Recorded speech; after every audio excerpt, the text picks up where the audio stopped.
The silence in the deep hollow wasn't an absence of sound, but a presence. It was the heavy, damp quiet of turned earth and rotting logs, a blanket smothering the narrow cut of land where Elias Ketchum had built his cabin. The pines stood too close together, their needles drinking the weak mountain light, and the creek that ran past his property line didn't babble, it whispered, a cold, secretive trickle over moss-slick stones. Ilara knew this silence better than she knew her own face. At 17, her world was defined by the ridges that walled her in and the stern, granite faith of her father. Since her mother had passed a fall from the ridge path, the body not found for 2 days, the world beyond the Ketchumland had become a place of sin and corruption in Elias's sermons. He preached of a purity that could only be found in isolation, a covenant between their blood and the ancient, watching mountains. The cabin was a fortress against the outside, but its true walls were built from Elias's words. He spoke of a coming reckoning, of a flood of fire that would cleanse the sinful, and of a remnant that would be spared. A chosen few. At night, by the guttering light of a tallow candle, his eyes would fix on Ilara with an intensity that felt like a brand. "It's coming, child," he'd murmur, his voice a low rumble like distant thunder. "The world is sick in its bones. But the Lord has shown me a path. A way to keep the seed pure. Our blood is the vessel. It must not be tainted." Ilara would nod, her throat tight. She was the vessel.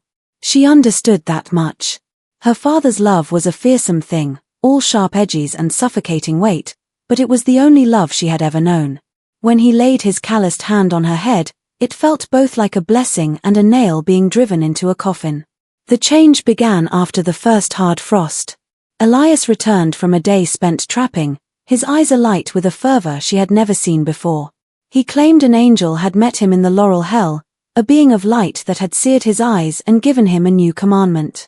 "The time for waiting is past," he told her, his fingers gripping her shoulders. "The purification must begin. You are the chosen daughter, Ilara. The gate must be sealed from the inside." That night, he led her from the cabin into the deep woods, to a place where a spring bubbled up from black roots. The moon was a sliver of bone in the sky. He called it a baptism, a sealing of their covenant. The cold air bit at her skin, and the water felt like a violation. But his words, twisted and fervent, wove a cage around her mind. It wasn't sin, he whispered, his breath fogging in the dark. It was salvation. It was the only way to keep the world out. When she woke in her bed the next morning, the memory was a bruise on her soul, deep and aching. Her father looked at her across the cabin, and his smile was one of serene, terrifying triumph. The mountains outside the single grimy window seemed to lean in closer, the whispering of the pines now sounding less like a secret and more like a lament. The silence of the hollow was different now. It was the quiet of a grave that had just been dug. The mother's passing was not a single event but a slow, creeping stain that seeped into the very logs of the cabin. Her name was Cora, and her absence became a heavier presence than her life had ever been. It began with a cough, a dry, rattling thing that seemed to start deep in the mountain itself before finding its way into her lungs. Elias dismissed it as a seasonal ague, brewing bitter teas of pine needle and sassafras that did little but sent her sweat with a false, woodsy health. But the cough dug in, a tenacious root, and over the months it blossomed into something wet and consuming. Her vibrancy, once as bright and sharp as a cardinal in the snow, faded into a waxy pallor. She grew thin, her movements becoming slow and deliberate, as if she were moving through deep water. Ilara, then just 14, became her shadow, changing the damp cloths on her brow, spooning thin broth between her cracked lips, and watching the hollows deepen around her mother's eyes. Elias's response was to retreat into a stern, Old Testament silence. He saw sickness not as a bodily affliction but as a spiritual test, a potential punishment for some unseen failing. He prayed over her with a fervor that felt like accusation, his voice a low thunder that made Ilara flinch. He spent more time away from the cabin, out checking his traplines or simply standing on the ridge, staring out at the vast, indifferent roll of the mountains as if waiting for a sign. The real care, the silent and desperate labor of love, fell entirely to Ilara. She was the one who held the basin when the coughing fits racked her mother's frame, who washed the linens stained with phlegm and blood in the icy creek, who tried to fill the space left by her father's retreat. The end, when it came, was as brutal as it was quiet. It was a morning shrouded in a thick, grey fog that muffled the world. Elias was gone before dawn. Cora, in a moment of strange clarity, had asked Alara to pick her some wintergreen from the side of the ridge path, saying the smell would comfort her. The girl, desperate to provide any solace, had hurried out, the fog swallowing her whole. She was gone less than an hour, the bright, sharp leaves clutched in her numb hand. When she returned, the cabin was silent in a new, final way. Her mother was not in her bed. A trail of disturbed blankets led to the door. Alara found her at the base of the ridge path, her neck bent at an impossible angle, her eyes open to the weeping sky. She must have tried to get up, to follow her daughter, and her strength had given out on the steep, rocky incline. The official story, the one Elias gave to the rare and wary neighbors who came to help dig the frozen earth, was a tragic accident. But a secret knowledge, cold and hard as river stone, settled in Alara's gut. Her father's prolonged absences, his refusal to fetch the doctor from the valley he called a den of sin, the way he had looked at her mother in those final weeks not with grief, but with a kind of grim resignation, it all pointed to a more terrible truth. Her mother hadn't just fallen. She had been pushed, not by hands, but by the relentless, calculated pressure of neglect, by a faith that saw a suffering woman as a problem to be resolved by a merciless God. The grave, dug in the hard, cold dirt behind the cabin, was the first brick in the wall of their new, smaller, and infinitely more terrifying world. The first blessing did not arrive with fire or a choir of angels, but with the slow, creeping onset of a new kind of silence in the cabin. It began in the weeks following her mother's death, a period where the hollow ache of grief was slowly supplanted by a low, humming dread. Elias stopped speaking of Cora altogether, as if her name had been erased from the world.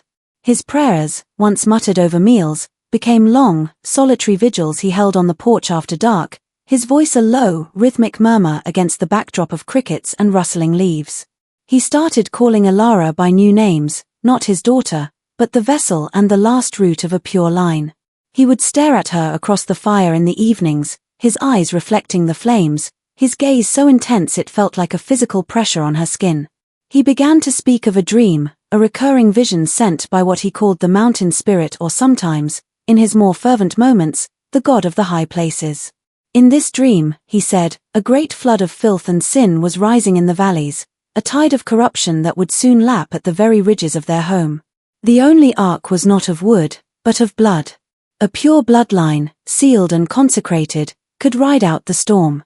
One evening, the air thick with the scent of wood smoke and drying herbs, he led her not to the spring, but to the small, packed dirt cellar beneath the cabin floor, a place that always smelled of old potatoes and cold, wet earth. He had lit a single tallow candle that threw leaping, distorted shadows on the log walls. He spoke not of sin, but of sacred duty. He called it the sealing of the covenant, a ritual to lock the holiness of their bloodline within itself, to turn their family into a perfect, closed circle, immune to the world's decay.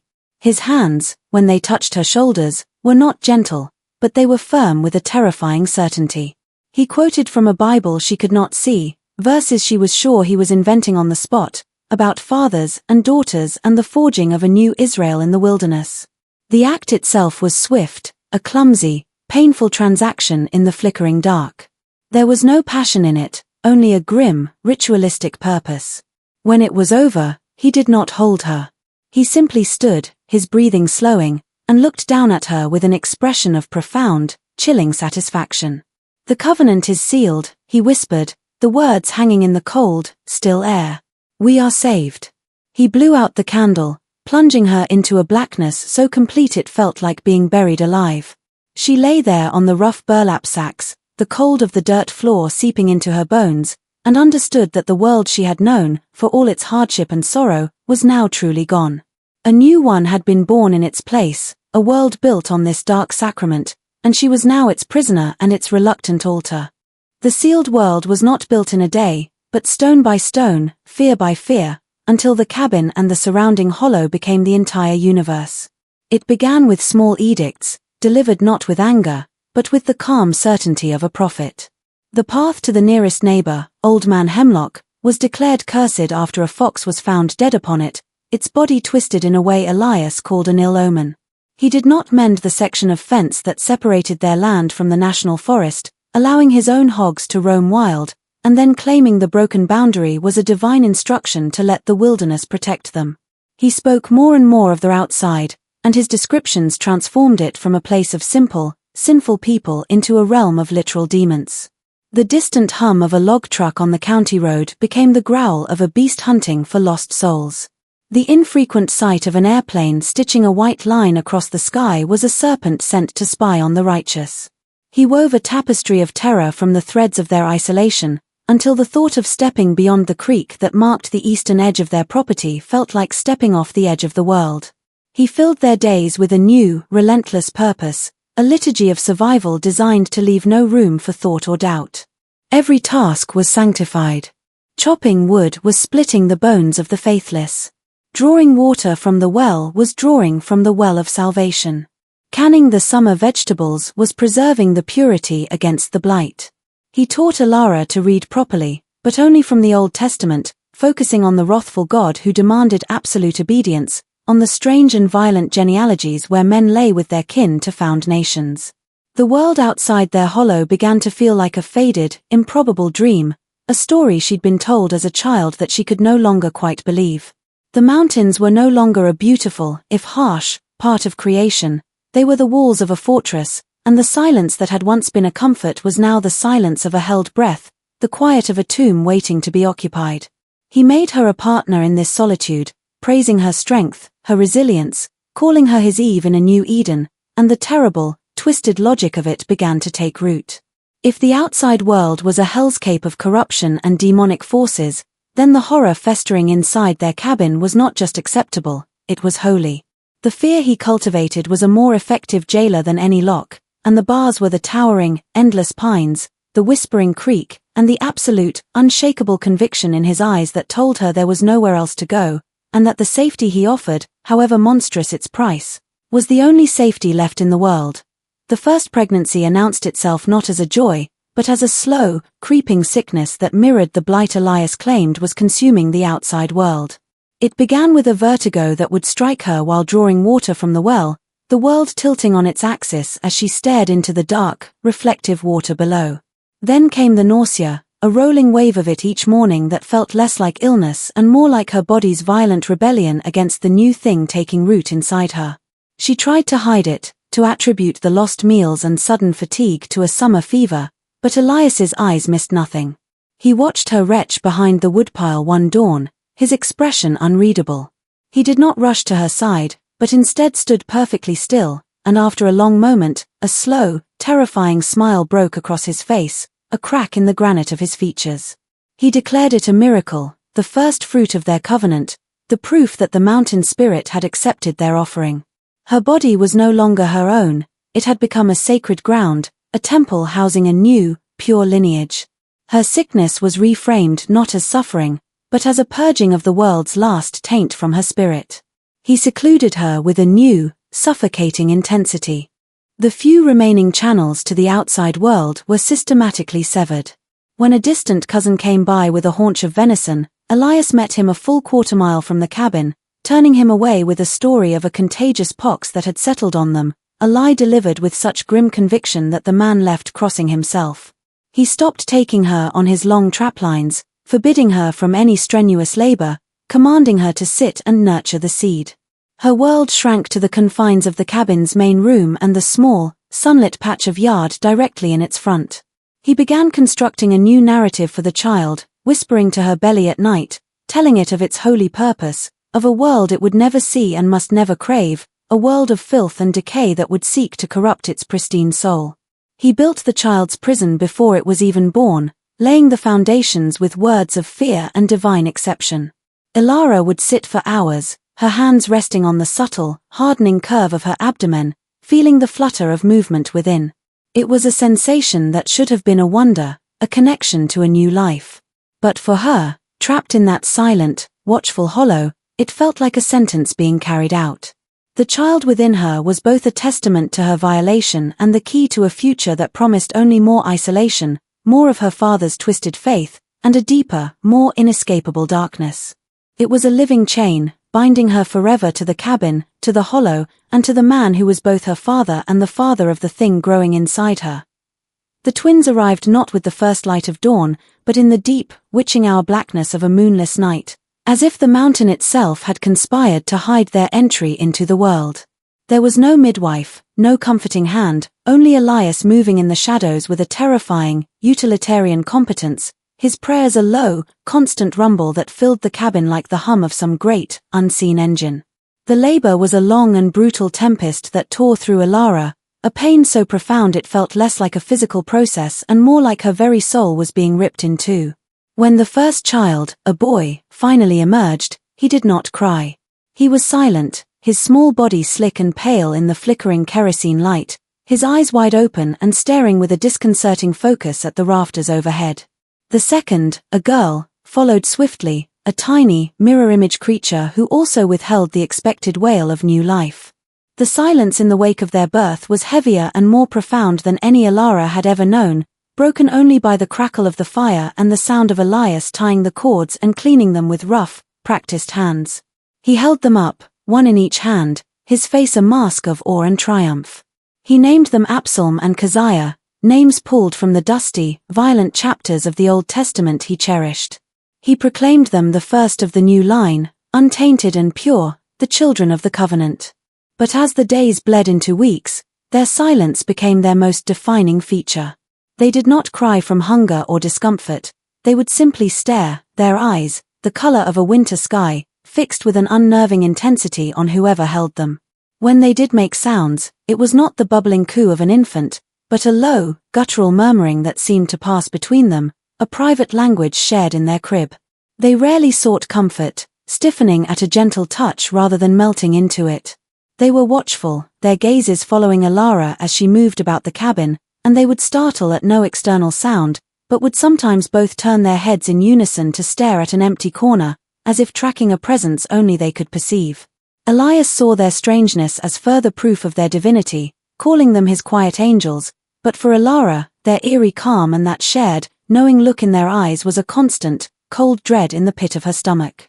They were of her, a part of her very flesh, yet they felt utterly alien, living monuments to the horror that had created them, their silence a judgment more piercing than any scream. The land itself began to turn against them, or perhaps it was merely revealing its true nature, a character as old and unforgiving as the stone ribs of the mountains. It started subtly, a wrong note in a familiar song. The creek, whose steady murmur had been the white noise of Alara's entire life, began to run silent in the dead of night, only to resume its flow with a sudden, gushing sob just before dawn. The birds, usually a cacophony of chatter at first light, would sometimes fall utterly silent, leaving a void in the air so heavy it felt like a physical pressure on the ears. The animals behaved with a new, furtive strangeness. Elias's traps, once reliably filled with fox and rabbit, were found tripped and empty, or contained creatures that had no business being there, a spotted salamander, large and unnaturally still, or a crow with a broken wing that fixed him with a gleaming, intelligent eye before he wrung its neck. One evening, a buck, a massive old patriarch with a rack of twisted antlers, stepped out of the tree line and stood at the edge of the clearing, not grazing, not moving, simply staring at the cabin for a full hour before melting back into the shadows. The wind, which usually spoke in 100 different voices through the pines, a sigh here, a moan there, seemed to coalesce into a single, coherent whisper. On still nights, when the air was thick and motionless, Alara would hear it threading through the chinks in the cabin's logs, a sibilant, wordless exhalation that seemed to circle the structure, searching for a way in. It wasn't a sound you could hear with your ears alone, you felt it in the marrow of your bones, a low, mournful keen of disapproval. The very plants seemed to participate in this quiet rebellion. The ginseng Elias prized became harder to find, its roots clinging to the shale with a stubborn new strength, and the blackberry bushes surrounding the hollow, usually heavy with fruit, produced only small, hard, bitter knots that summer. It was as if the essential vitality of the place was recoiling, withdrawing from the small pocket of land they occupied. The mountain had always been a living, breathing entity, but now its breath felt cold, its gaze accusatory. The world outside the hollow, the one Elias had painted as a hellscape, began to feel distant and abstract, while the world inside their small domain became increasingly, palpably wrong, a stage for a play the forest itself refused to condone, its disapproval whispered on the wind and etched into the strange, fearful behavior of every living thing that crossed their path. The outsider's name was Jessup, a government surveyor sent to remap the remote ridges for a new Forestry Service initiative. He was a practical man, not prone to fancy, but the sheer, oppressive isolation of the Ketchum Hollow got under his skin from the moment he crossed the rusted wire that marked the property line. The air felt different here, thicker and colder, and the birdsong from the surrounding woods did not penetrate the clearing. He found the cabin by following the smell of wood smoke, a low, mean structure hunched against the mountain as if trying to hide. The first thing he saw was the children. A boy and a girl, perhaps 3 years old, standing perfectly still beside a rain barrel. They were too pale, too clean for children living in such rough conditions, and they watched his approach with a stillness that was utterly unnerving. They didn't run. They didn't call for a parent. They simply stared, their identical winter sky eyes tracking him with a dispassionate, animal calm. Then the man emerged from the cabin, Elias Ketchum, a gaunt figure with a prophet's beard and eyes that burned with a zealot's fire. He positioned himself between Jessup and the children, his body a rigid barrier. Jessup, trying to maintain professional cheer, explained his purpose, holding up his map case and transit as evidence of his harmless intent. Elias didn't ask questions. He simply stated, in a voice that allowed for no argument, that they were under the protection of the mountain spirit and wanted no dealings with the government of men. His words were a rehearsed liturgy of paranoia. But it was the woman Jessup noticed then, hovering in the dark doorway of the cabin. She was young, too young to be the mother of those children, her face a pale, sharp oval in the shadows. She met his gaze for one fleeting second, and what Jessup saw in her eyes haunted him more than the children's silence or the father's fanaticism. It was not anger or fear, but a desperate, hopeless pleading, a silent scream from the bottom of a well. It was a look that spoke of a captivity that had nothing to do with locks or chains. Then Elias shifted his bulk, blocking the view, and the moment was gone. Jessup left quickly, the feeling of being watched by 6 eyes, the 2 burning coals of the father and the 4 cold, placid pools of the children, prickling between his shoulder blades all the way back to the tree line. He marked the parcel on his map with a firm, dark X, but he knew the official designation of uncooperative landowner was a pale ghost of the truth. He had seen a sickness in that hollow, a rot that went deeper than poverty or ignorance, a wrongness that clung to the place like a chill, and he was profoundly glad to be leaving it behind, even as the memory of that young woman's face, a fleeting portrait of trapped despair, would linger in his mind for years to come. The fracture did not come from a shouted argument or a dramatic confrontation, but from a single, silent, and mundane observation. It was a cold morning, and a thin skin of ice had formed over the water in the bucket by the door. Elias was chopping wood, the rhythmic thwack of the axe a punctuation to the mountain's silence. The twins, Absalom and Keziah, were sitting on the packed earth of the yard, not playing, but simply watching the chore with their usual unnerving focus. As Elias raised the axe for another swing, the muscle in his forearm corded tightly, and a small, dark birthmark just below his elbow was stretched into a distinct, familiar shape, a crude, jagged star. Ilara had seen that mark every day of her life.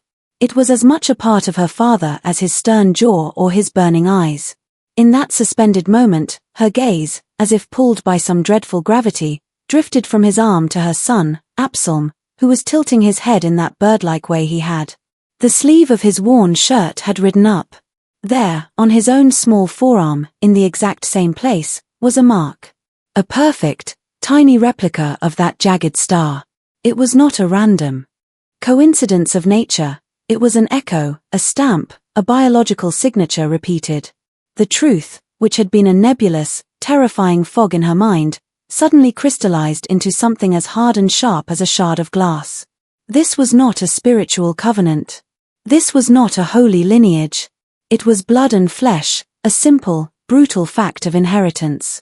The children were not divine, they were a mirror, reflecting the terrible, physical reality of their origin back at her. The entire intricate architecture of her father's faith, the visions, the prophecies, the sealed covenant shattered in that instant, exposed as a grotesque and self-serving lie built to sanctify his own monstrous desire. A cold clarity washed over her, so absolute it left her breathless. The pleading look she had given the surveyor was a vague, nascent hope, but this was knowledge. This was certainty. The mountain wasn't whispering its judgment, it was screaming it in the silent, undeniable language of the body. She looked from her father's mark to her son's, and then to her daughter, Keziah, who was now staring directly at her, and in the child's pale, knowing eyes, Ilara saw not an angel, but a living, breathing accusation. The vessel had broken. The prison of his words had finally, irrevocably, fallen away, and what was left standing in the cold morning air was not a dutiful daughter, but a woman who finally saw the monster she had been living with, and the too small, haunting consequences of his sin that she could never, ever escape. The father's descent was a quiet, chilling thing, a gradual curdling of his divine certainty into something far more primal and dangerous. He did not rage or shout accusations. Instead, he began to watch Ilara with a new, calculating intensity, his eyes narrowing whenever her gaze lingered too long on the children's birthmarks or when she failed to immediately respond to one of his scriptural pronouncements. He could sense the shift in her, the way the unquestioning obedience had been replaced by a brittle, watchful silence.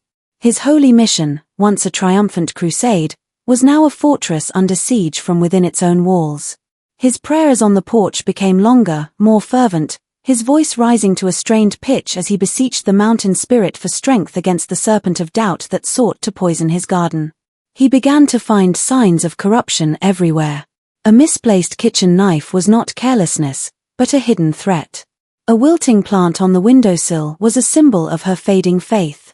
He started locking the single shotgun in the root cellar, not out of fear of outsiders, but because he now looked at his daughter and saw a potential apostate, a Judas in his midst. The grim purpose that had always driven him now sharpened into a paranoid vigilance. He started sleeping in a chair by the door, his body a barricade against the world and, increasingly, against her.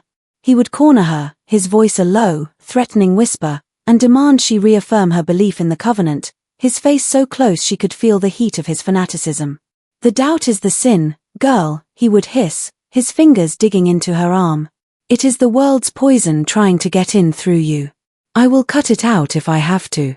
I will purge this family of its unbelief." His love, that fearsome and possessive force, had now withered entirely into a stark, protective madness centered solely on the children, his true, pure legacy. Ilara was no longer the sacred vessel, she was the flawed clay, the cracked jar threatening to spill its holy contents. He saw her every quiet moment, every hesitant glance, not as the trauma of his abuse, but as a direct threat to his twisted salvation. The man who had once claimed to be building a new Eden was now solely its wrathful gatekeeper, and he was preparing, with a cold and terrifying resolve, to defend it from the one person who knew its founding sin, even if it meant destroying her to preserve the terrible peace he had created. The legacy's claim began not with words, for the twins were still largely silent, but with a deep, unsettling symbiosis with the hollow itself. It was as if the land, having rejected Elias's fanaticism and Ilara's despair, had chosen instead to speak through the children, these two strange souls born of its very soil and sin. They would vanish for hours, not into the woods, but into the landscape itself, finding crevices and dens that seemed to open only for them.